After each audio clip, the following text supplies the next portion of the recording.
上集提到喺 Oslo 市中心嘅幾個景點，未睇片嘅話咧，記得要去睇啦。今集去睇下呢兩件傳說中嘅收藏品，仲會講幾個慳錢嘅小貼士。Go go go！大家都一定會見過用過呢個表情符號，咁佢同挪威又有咩關係呢？其實呢個驚訝嘅表情符號係源自挪威畫家 Edvard Munch 愛德華曼克嘅作品《吶喊》。跟我嚟呢個2022年6月先喺 Oslo 新開嘅 National Museum 繼續講多啲你知啦。歡迎嚟到全北歐最大嘅藝術博物館，呢度一共有6000幾件收藏，擺咗喺1樓同2樓嘅常設展覽。兩層樓總共有86間房。一樓係收藏1900年前直到而家嘅設計、手工藝同埋時尚工藝。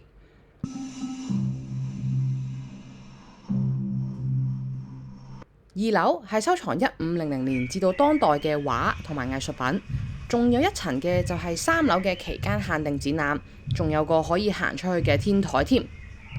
講返吶喊先。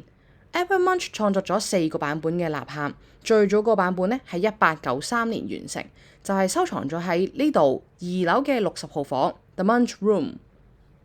吶喊嘅設計靈感係來自 Edvard Munch 有一日同朋友喺日落時候散步嗰陣嘅，佢喺日記度咁樣寫：行行下 feel 到好抑鬱，又見到天空突然被染成血紅色咁，所以佢停咗落嚟挨住個欄杆。佢覺得呢個時候個天好似血同劍咁樣插入藍黑色嘅峽灣同埋城市。佢嘅朋友繼續向前行，但佢只可以好焦慮咁企喺度。佢仲好似聽到大自然不斷尖叫咁啊！就因為呢個經歷，令 Edvard Munch 畫咗呢幅傳說中嘅吶喊啦。By the way， 如果對佢嘅作品有興趣嘅話呢，仲可以去埋 Oslo 嘅曼克美術館噶。呢個 National Museum 真係超多收藏品啊！好天真咁以為可以睇得晒啲收藏，點知聽下我行完之後點講啊！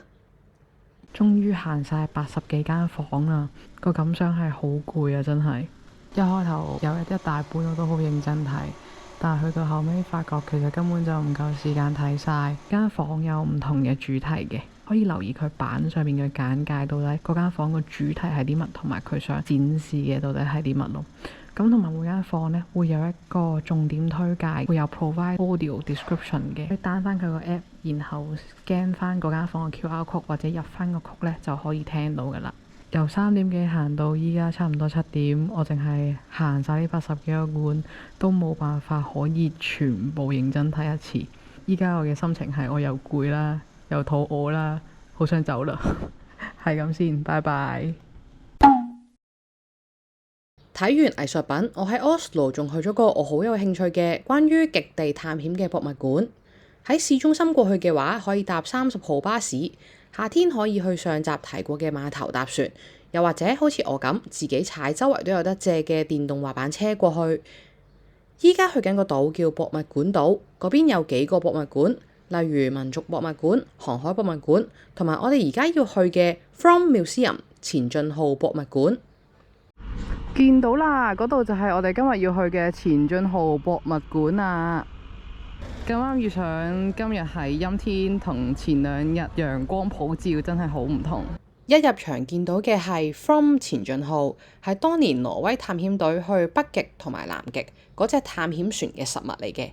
佢更加係成功載住挪威探險隊去到南極，令到佢哋成為歷史上第一個到達南極嘅探險隊。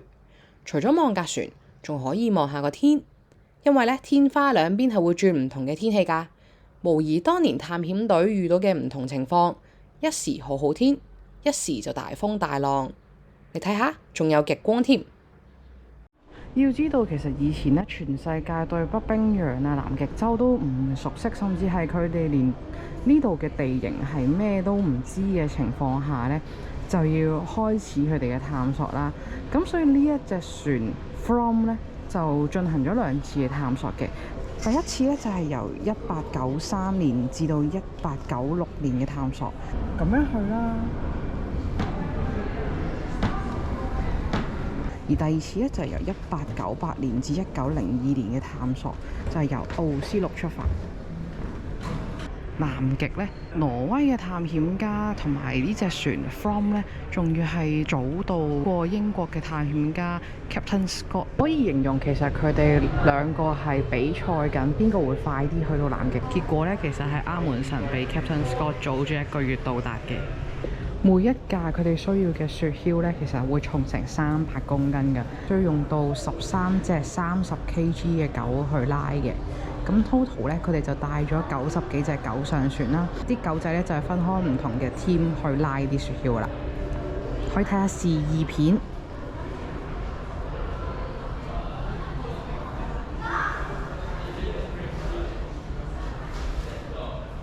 嚟到2樓可以行上船同埋入船艙，參觀下當時探險隊嘅生活環境。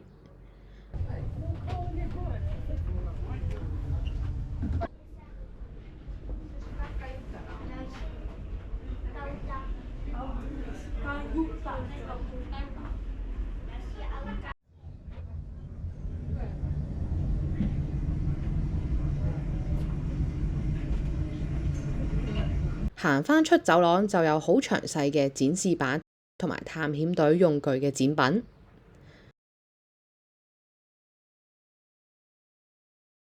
參觀完 From 呢區，隔離有第2個區擺住另一隻船 Yoya， 但係我就冇點行到啦。睇完博物館就搭船走咯。Oslo 嘅行程亦都完啦。最後同大家講下嚟挪威玩有咩慳錢嘅 tips。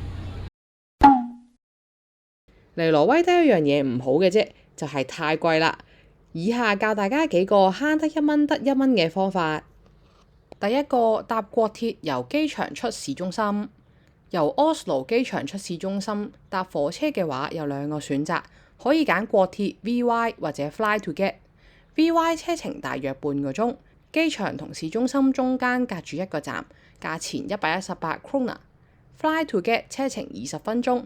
機場直達火車站，價錢230 krona。佢哋嘅售票機係分開嘅，要認住呢個樣先係國鐵。如果有 Fly to Get 嘅字眼呢，就唔係㗎啦。第二個，去定價平啲嘅超市。呢度係挪威嘅6間超級市場。挪威人話想慳錢嘅話，可以去間平啲嘅，排名如下。不過呢，同一個產品呢，某啲口味就要指定超級市場先有，咁嘅話就冇辦法啦。第3個，挪威嘅水喉水係可以飲嘅，呢個都係挪威人教嘅。凍嘅水喉水係可以直接飲㗎，佢仲話好飲過出邊啲樽裝水添，所以唔使嘥錢買樽裝水啦。第4個，回收可以換錢。喺挪威超級市場買飲品嗰陣呢，埋單係會收咗按金嘅，呢個位就顯示咗佢嘅按金係幾多錢。想拎翻啲錢就可以將啲樽同埋罐入落超級市場嘅呢部機度。可以攞翻相對應嘅現金券，即刻當錢使。留意翻最好喺邊間拎到券就邊間用啦，因為我試過咧喺一個城市攞張券之後咧，去到第2個城市咧就用唔到啦。下集去挪威又點可能唔去埋 Bergen 呢？未聽過呢個地方，繼續留意我嘅挪威系列，到時你就會。